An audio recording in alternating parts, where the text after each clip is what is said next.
So guys आज इस video lesson में अपने बात करने वाले हैं कुछ एक सुपर फ्लोज एक्सप्रेशन के बारे में या फिर स्लैंग्स के बारे में। देखिएगा ये सुपर फ्लोज क्या होते हैं। सुपर फ्लोज क्या होता है कि जैसे कुछ एक की सेंटेंसेज होते हैं उनके अंदर अपने ग्रामेटिकली सही होते हैं, लेकिन कुछ एक जो एक्सप्रेशन होते हैं उनकी आवश्यकता नहीं होती वहाँ पे, उसके बावजूद हम उनको लगा जाते हैं। या फिर जैसे अनलेस के बाद में नोट नहीं आ सकता, फॉरवर्ड के बाद में नोट नहीं आ सकता, लेकिन लगा रहे हैं, वो सारे के सारे क्या होते हैं, सुपर फ्लोज एक्सप्रेशंस होते हैं। तो देखिएगा सबसे पहले अगर मैं बात करूं यहाँ पे पहला सेंटेंस है कि he is my cousin brother.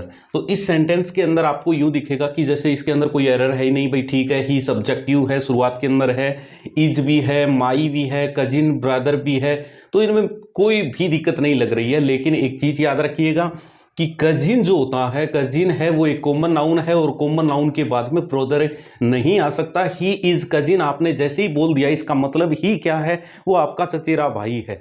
यहाँ पे जो ये ही है ना, यही चीज बताने के लिए पर्याप्त है कि ये ब्रदर है, ये सिस्टर नहीं है। अगर यहाँ पे होता ना सी इज माई कजिन, तो इसका मतलब ये चीज बताने के लिए ये सी पर्याप्त होता कि ये सी इज माई कजिन का मतलब वो मेरी चचेरी या मेरी बहन है। तो ये कजिन के आगे ब्रदर या जो सिस्टर लगता है, ये सुपरफ्लूज एक्सप्रेशन होता है और ये गलत होता है, इसको एरर माना जाता है। तो कभी भी कजिन के आगे ब्रदर गलत होगा। दूसरा जो सेंटेंस है वो देखने में एकदम बिल्कुल सही लग रहा है, यहाँ पे कोई दिक्कत नहीं लग रही है कि he is a covered man. और जैसा कि लगभग पहचाना जाता है कि नाउन है और नाउन के पहले अगर आर्टिकल या डिटर्मिनेटिव आ गया तो इनके बीच में आने वाला जो वर्ड होता है वो लगभग एडजेक्टिव होता है, तो इसको अपने एडजेक्टिव मान लेते हैं। जबकि याद रखिएगा कवर्ड जो होता है वो खुद एक नाउन होता है और यहाँ पर भी नाउन है, ये भी नाउन आ जाए, पहले ये आर्टिकल आ जाए, तो ये एक्सप्रेशन है वो गलत होता है। कवर्ड कभी भी यहाँ पे नहीं आ सकता, क्योंकि कवर्ड खुद क्या होता है, ये एक नाउन होता है, ये नाउन होता है। अगर आपको बाई चांस से इसका जो कवर्ड का जो एडवर्ब बनती है वो कोवार्डली बनती है, न कि कोवार्ड, एडजेक्टिव नहीं होता है। इस बात को आप ध्यान रखोगे तो कभी भी कोवार्ड मैन नहीं होता है। नंबर 3 सेंटेंस है कि within 2 hours journey I will approach near Morthal. मैं मोरथल के नज़दीक है वो 2 घंटे की जर्नी के बाद में पहुंच जाऊंगा।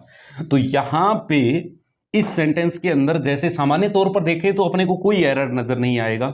सामान्य तौर के ऊपर बात इतनी सी आती है कि 2 घंटे की जर्नी के बाद में वो उसके नज़दीक पहुंच जाएगा। देखिएगा अप्रोच और जो नियर वर्ड होता है ये एक साथ में कभी भी नहीं आएंगे, क्योंकि अप्रोच का मतलब ही नज़दीक पहुंचना होता है और नियर का मतलब भी नज़दीक होता है। तो नज़दीक के लिए आप एक साथ में 2 वर्ड्स को काम में ले रहे हैं, ये दोनों के दोनों फिर गलत हो जाएंगे।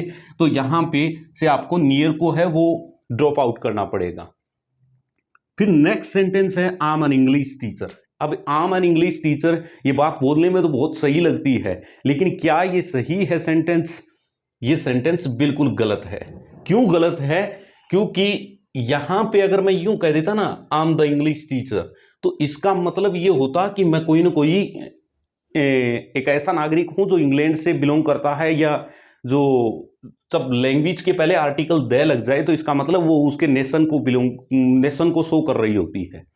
तो यहां पे इसके पहले आर्टिकल एन भी लगा हुआ है और मैं वैसे भी इंडियन ही हूं, तो इंडियन हूं तो इसका मतलब मैं ये कह सकता हूं कि I M a teacher, I'm the teacher of English। तो यहां पे ये सेंटेंस सही हो सकता है, लेकिन इंग्लिश टीचर का मतलब, द इंग्लिश टीचर का मतलब ऐसा टीचर होता है, द इंग्लिश टीचर का मतलब कि जो टीचर है वो इंग्लैंड से बिलोंग करता है। तो ऐसा कुछ है नहीं यहाँ पे, तो उस सेंस के अंदर ये सेंटेंस है वो गलत हो जाएगा। ये बहुत छोटी छोटी एरर्स होती हैं जो बार बार पूछी जा रही हैं, लेकिन उसके बावजूद भी गलतियां आ रही हैं। फिर नेक्स्ट सेंटेंस है कि I had A tough competition with my self. मेरा खुद के साथ में टफ कंपटीशन है। तो याद रखिएगा कभी भी जो कंपटीशन होता है वो टफ कंपटीशन नहीं होता है। अपने जनरली इन सेंटेंसेस को काम में भी लेते हैं और इनको हम एक दूसरे को समझ भी लेते हैं। देखिएगा जैसे बहुत सारी ऐसी एक्सप्रेशन हैं जिनको अपने जनरली काम में लेते हैं। और वैसे तो कहा जाता है कि लैंग्वेज है वो हम किसी भी सामने वाले को अपनी बात समझा पाएँ और सामने वाला अपनी बात अगर हमें समझा पाए वर्ड्स के माध्यम से, वो लैंग्वेज ही है। लेकिन ये चीज़ ग्रामेटिकली गलत होती है। जो स्लैंग्स होते हैं जो अपने प्रचलन में आ गए हैं, लेकिन ग्रामेटिकली अगर अपने बात करें, फॉर्मल इंग्लिश की बात करें, तो वहाँ पर ये गलत होता है। कंपटीशन हमेशा क्लोज होता है, कंपटीशन टफ नहीं होता है। तो मैं यूं जरूर कह सकता हूं कि I had a close competition with my self. अब आपने ये 5 सेंटेंस देखे और 5 सेंटेंसेस के अंदर आपको ये लगा होगा कि ये तो सेंटेंस तो देखने में तो इजी थे, लेकिन इसके बावजूद भी इनके अंदर एरर्स हैं, तो ऐसे मेरा कैसे हो पाएगा? देखिएगा, जब तक आप कोई नई चीज़ को नहीं पढ़ते हैं तब तक वो आपके लिए वैसी रहती है जैसा कि भाई मेरे को उस चीज़ के बारे में बिल्कुल जानकारी नहीं है। तो कोई भी टॉपिक जब आप पढ़ें तो वहाँ पर नई चीज़ें ज़रूर आती हैं। तब उस समय ये हम बार बार ये नहीं सोचते हैं कि ये तो मेरे को आ ही नहीं रही थी, इतनी फिर इंग्लिश मेरे लिए हार्ड हो जाएगी, इंग्लिश तो मेरे को आएगी नहीं। नहीं, यही चीज़ आपके साथ में जीके में होती है, यही चीज़ आपके साथ में मैथ्स में होती है। आप बहुत सी नई चीज़ों के बारे में सुनते हो, तो बहुत सी नई चीज़ों के बारे में जब आदमी सुनता है तब उसको यूँ लगता है ये मैंने पहले कभी पढ़ा ही नहीं। राजस्थान जीके के अंदर देख लो आप, राजस्थान जीके के अंदर बहुत सारी ऐसी चीज़ें हैं अब भी हमसे अनसुई हैं, तो हम ये मान लें कि हमें राजस्थान का जीके बिल्कुल आता ही नहीं है। बिल्कुल आता है, लेकिन कुछ एक चीज़ें हैं वो छुपी भी रह जाती हैं। वही चीज़ें यहाँ पे इसके साथ में हो रही है, तो इसके बारे में ज़्यादा टेंशन लेने की जरूरत नहीं है कि बहुत ही जी सेंटेंस थे और मेरे को इसके अंदर पकड़ में ही नहीं आ रही थी, क्या एरर है इसके अंदर, तो इंग्लिश मेरी कैसी होगी। कोई भी चीज़ पढ़ने से पहले उसके बारे में हम अनजान होते हैं, और पढ़ने के बाद अगर नहीं समझ में आए तो फिर थोड़ा बहुत मुद्दा बनता है कि हम थोड़ा बहुत हेडेक लें, और बाकी कोई ज़्यादा इसमें हेडेक वाली बात है नहीं। वैसे next sentence, I said to him happy marriage anniversary. अब इस सेंटेंस के अंदर क्या एरर हो सकता है, क्योंकि मैंने ये तो कहा ही नहीं है कि भी सैड मैरिज एनिवर्सरी, दुखी वाली मैरिज एनिवर्सरी, तो ऐसा तो कोई एरर है ही दिख ही नहीं रहा है। सामान्य तौर पर अपने यही बोलते हैं, और वैसे भी लोग, बहुत सारे लोग कमेंट भी करते हैं happy marriage anniversary, happy marriage anniversary, और वहीं पे सबके बीच में हम भी चिपका देते हैं हैप्पी मैरिज एनिवर्सरी, खुश रहो दोनों के दोनों, फेसबुक पे। अब ये जो चीज है इसके अंदर एरर क्या है, देखिएगा, मैरिज एनिवर्सरी नहीं होती, वेडिंग एनिवर्सरी होती है। ये हैप्पी मैरिज एनिवर्सरी आप लिखते हो वो गलत होता है, स्लैंग्स है, हालांकि समझ रहा है सामने वाले आदमी को उतनी खुशी मिल रही है जितनी आप वेडिंग एनिवर्सरी कहोगे, वो तब भी वही समझेगा कि ये मेरे को शादी की जो मुबारकबाद है वो दे रहा है, शादी की सालगिरह की मुबारकबाद दे रहा है। लेकिन आप जब वेडिंग एनिवर्सरी कहोगे तब भी वो यही समझेगा, लेकिन यहाँ पे ग्रामेटिकली जो सही है वो वेडिंग एनिवर्सरी होती है। तो इस चीज़ का आप जरूर से ध्यान रखें। फिर इसके बाद में नेक्स्ट सेंटेंस है ही इज रनिंग फास्टली, वो तेज दौड़ रहा है। तो याद रखिएगा इस सेंटेंस के अंदर यूं तो लगने को तो यूं लग रहा है कि भाई ठीक है ये वर्ब आ गई, वर्ब के बाद में यहाँ पे ये एडवर्ब भी होना चाहिए, ये ही है, लेकिन याद रखिएगा इंग्लिश के अंदर फास्टली जैसा कोई वर्ड नहीं होता। ये दो वर्ड मोस्टली काम में लिए जाते हैं, एक तो होता है प्राउडी और एक होता है फास्टली, जबकि ये दोनों ही गलत होते हैं। प्राउडी नहीं होता है, प्राउड हो सकता है, फास्टली नहीं होता है, फास्ट हो सकता है। एडवर्ब जो फास्ट है वो अपने आप में एडवर्ब है, फास्टली उसका और एडवर्ब मत बनाइए, वो गलत हो जाएगा। सेंटेंस है next, I can able to pick up this box. इस सेंटेंस के अंदर क्या एरर है, देखिएगा, सामान्य तौर पर देखें तो अपने को कोई एरर इसके अंदर ज्यादा नजर नहीं आ रहा है, लेकिन अगर मैं देखूं कि भी कैन का जो यूज होता है वो बी एबल टू के समकक्ष होता है, यानी बी एबल टू और कैन एक ही बात होती है।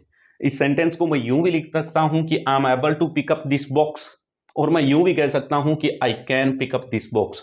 तो कैन होता है वो बी एबल टू के लिए ही आता है, तो यहां पे बी एबल टू के साथ में कैन लगाने की आवश्यकता नहीं है, और अगर कैन लगा दिया है तो फिर बी एबल टू लगाने की आवश्यकता नहीं है, दोनों में से कोई एक चीज रहने वाली है। तो आप यूं कह सकते हो I am able to pick up this box, या फिर I can pick up this box. और यहाँ पे ये जो बी है, इस बी की जो फॉर्म आएगी वो बी की जो फर्स्ट फॉर्म होती है इज आर एम, उनमें से किसी एक को रखना होता है, और इसका मतलब वही होता है जो कैन का होता है। वैसे ही सामान्य सी बात है कि यहाँ पे मैं कुड के साथ में भी एरर कर सकता था, यहाँ पे कुड के बाद में भी बी एबल टू अगर आपने लगा रखा है तो वो भी गलत होगा। वहाँ पे बी का मतलब है वो वॉज या वर से हो जाएगा, और यहाँ पे बी का मतलब है वो इज आर और एम से हो जाएगा। तो सामान्य से एरर हैं, इनको पहचानना सीखिए, इनके अंदर एरर कम से कम ना हो। फिर उसके बाद में है next sentence, you need only passing marks, तुम्हें केवल पासिंग मार्क्स चाहिए होते हैं। देखिएगा हम बहुत बार बोलते हैं इन चीज़ों को कि भाई पासिंग मार्क्स है, लिंकिंग रोड है, या फिर ड्रेसिंग सेंस है कि भाई उस बंदे के अंदर ड्रेसिंग सेंस ही नहीं है, क्या का पढ़ा लिखा। तो dressing sense, passing marks, linking roads, ये सेंटेंस जो बोलते हैं ये स्लैंग्स हैं। ये वैसे जनरली तो सामने वाला समझ जाता है, लेकिन ये फॉर्मल इंग्लिश के अंदर बात सही नहीं है, ये गलत होते हैं। तो आप यूं कह सकते हो, पास मार्क्स कह सकते हो, लेकिन पासिंग मार्क्स नहीं होता है, जबकि जनरली अपने बोलते हैं। दूसरा एक सेंटेंस के अंदर, इसके अंदर बड़ी अच्छी चीज आई है कि यू नीड ओनली। देखिएगा नीड यहाँ पे मॉडल के रूप में आई हुई है, इसके साथ में नोट भी नहीं लगा हुआ है। पॉजिटिव सेंटेंस भी ये है आपका, और पॉजिटिव सेंटेंस के अंदर नीड है वो आ सकती है, अगर उसके आगे ओनली जैसा वर्ड आ जाए तो इसके साथ में नोट लगाने की आवश्यकता नहीं होती है। हार्डली है, ओनली है, अगर ये वर्ड्स आ जाते हैं तो नीड के बाद में नोट लगाने की जरूरत नहीं होती है, और वो पॉजिटिव सेंटेंस के अंदर भी एज ए मॉडल के रूप में बिल्कुल आराम से काम करती है। लास्ट सेंटेंस है इज कंपैरेटिवली बेटर देन हर, कि वो उसकी बजाय तो तुलना करें तो बढ़िया है। तो फिर यहां पे सी है, मतलब यहां पे हर है, ये इसकी बजाय थोड़ी घटिया है, और ये ही है वो इसकी बजाय थोड़ा बढ़िया है। इस सेंटेंस का मीनिंग यही निकल के आ रहा है। लेकिन क्या हमारा जो सेंटेंस है वो सही है क्या? ये सेंटेंस बिल्कुल गलत है। क्यों? क्योंकि देखिएगा आपने यहां पे डबल कंपैरेटिव डिग्री बना दी। डबल कंपैरेटिव का मतलब है कि जब आपने कंपैरेटिवली काम में ले लिया है वर्ड को, तो कंपैरिजन कर ही दिया है, तो फिर बेटर लगाने की जरूरत नहीं है, और अगर बेटर लगा दिया तो फिर कंपैरेटिवली लिखने की जरूरत नहीं है। तो दोनों में से एक चीज तो गलत होगी। तो दो चीजें जो सेम मीनिंग दे रही हैं, अगर आप उनको रख रहे हो पास पास में, तो वो चीज गलत ही होगी। इन्हीं चीजों को सुपरफ्लोज एक्सप्रेशंस बोला जाता है। देखिएगा मैं एक बार इनको रिपीट कर देता हूं, अगर बाई चांस समझ में नहीं आया तो। देखिए पहले सेंटेंस के अंदर आपने कजिन लगाया, कजिन के आगे ब्रदर सिस्टर नहीं लगाना होता है, वो एरर होता है, सामान्य सी चीज है। दूसरी चीज मैंने कहा कि कोवार्ड अगर आ जाए, कोवार्ड का एज एन एडजेक्टिव के रूप में अगर यूज कर रखा है तो वो सेंटेंस के अंदर गलत होगा। कोवार्ड अपने आप में एक नाउन होती है, जिसका मतलब कायर से होता है। तीसरे सेंटेंस के अंदर अपने ने एरर कर रखा है अप्रोच और नियर वाला। अप्रोच और नियर वाला क्या एरर है? देखिएगा अप्रोच जहां पर भी वर्ड आ गया उसके जस्ट आगे नियर वर्ड है वो नहीं आएगा। अप्रोच का मतलब भी नजदीक पहुंचना होता है, और नियर का मतलब भी नजदीक होता है। तो दोनों चीजें एक साथ में अगर आएंगी तो वो सुपरफ्लोज एक्सप्रेशन होगा।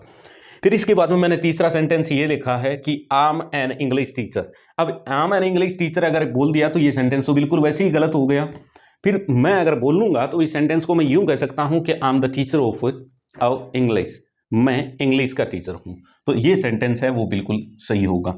अगर आपने कहा कि I am the English teacher, तो ये सेंटेंस इस बात का सूचक है कि आप कोई ना कोई इंग्लैंड से बिलोंग करने वाले टीचर हैं, और आप किसी और चीज़ के टीचर हो सकते हैं। आप हिंदी के भी टीचर हो सकता है। अगर मैं ये बोलूं कि आम द इंग्लिश टीचर, आम द इंग्लिश टीचर का मतलब है कि ये जो इंग्लिश है वो सब्जेक्ट नहीं है। अब आपका, आप इंग्लैंड से बिलोंग करते हैं, इसलिए आपने कहा है कि I am the English teacher. अब ये आप टीचर हो सकता है ये हिंदी का हो या कहीं और का हो। वैसे ही है जैसे आप यूं कह दो कि I am the Japanese teacher, मैं जापानीज का टीचर हूं। तो जापानीज टीचर का मतलब ये टीचर है वो जापान से बिलोंग करता है, लेकिन हो किसी और लैंग्वेज का भी सकता है, किसी और सब्जेक्ट का भी हो सकता है ये टीचर। वैसी है अगर आपको यही कहना है कि मैं इंग्लिश का टीचर हूं, और जैसे हम इंग्लैंड से बिलोंग नहीं करते हैं, तो आप ये कहिए कि I am the teacher of English. इस सेंटेंस के अंदर क्या एरर था कि I had A tough competition with my self. देखिएगा मैंने कहा था कि टफ जो कंपटीशन होता है वो क्लोज होता है, टफ नहीं होता है। तो कंपटीशन के साथ में आप हमेशा क्लोज वर्ड को काम में लीजिए। टफ जो वर्ड है वो उचित नहीं रहता है, वो सुपरफ्लोज एक्सप्रेशन के अंदर आएगा। तो क्लोज कंपटीशन में बोल सकता हूं। तो इस सेंटेंस को मैं अपने बोल सकते हैं कि I had a close competition with myself. Number 6 error है कि I said to him happy marriage anniversary. और ये हैप्पी मैरिज एनिवर्सरी वाली एरर है वो अपने बार बार दिन में पता नहीं कितनी बार कर देते हैं। तो उसके साथ में हैप्पी मैरिज एनिवर्सरी के बजाय आप हैप्पी वेडिंग एनिवर्सरी बोलिए। ये स्लैंग है जो अपने प्रचलन में आ चुका है, लेकिन ये गलत होता है। हैप्पी मैरिज एनिवर्सरी नहीं, हैप्पी वेडिंग एनिवर्सरी होती है। ही इज रनिंग फास्टली, इसके अंदर एरर क्या है कि फास्टली जो वर्ड है, फास्टली नाम का कोई इंग्लिश के अंदर वर्ड ही नहीं है। प्राउडी, प्राउडी भी गलत है, प्राउडी है, फास्टली है, ये वर्ड ही नहीं है। इनका अपने मिसयूज कर रहे हैं, गलत यूज कर रहे हैं। मिसयूज तो वो होता है जब कोई चीज़ हो और उसका अपने यूज करें और वो गलत वे के अंदर करें, ये तो है ही नहीं। तो इसका मतलब इनका गलत ही यूज कर रहे हैं, मिसयूज भी सही वर्ड नहीं है इसके लिए। फिर इसके बाद में नेक्स्ट है कि I can able to pick up this box, मैं इस बॉक्स को उठा सकता हूं। कैन के साथ में एबल टू, दोनों एक साथ में नहीं आएंगे, या तो एबल टू आएगा, बी प्लस एबल टू आएगा, या फिर कैन आएगा या कुड आएगा। बी का मतलब अगर वॉच वर्ड से है तो कुड लगाने की आवश्यकता नहीं है, बी का मतलब अगर इजारम से है तो कैन लगाने की आवश्यकता नहीं है, वही चीज़ यहाँ पे। फिर इसके बाद में अपने ने सेंटेंस नंबर 9 देखा है कि you need only passing marks. Passing marks नहीं होता है, ड्रेसिंग सेंस नहीं होता है, लिंकिंग रोड नहीं होता है, ये चीज़ें गलत होती हैं इस सेंस के अंदर, इसको गलत है। ये पास मार्क्स होता है, ड्रेस सेंस होता है, लिंक रोड हो सकता है। He is comparatively better than me, better than her है, तो यहाँ पे कंपेरेटिवली और बेटर दोनों वर्ड एक साथ में नहीं आएंगे। अगर दोनों वर्ड्स को आपने एक साथ में लगा रखा है तो वो गलत होते हैं। तो ये थे कुछ एक सुपरफ्लोज एक्सप्रेशन, आने वाले 2-3 वीडियोस के अंदर मैं इन सब को कवर कर दूंगा। तो अगर ये वीडियो आपको कैसा लगा ये ज़रूर से मुझे कमेंट बॉक्स के अंदर बताएं। Thanks guys for watching this video.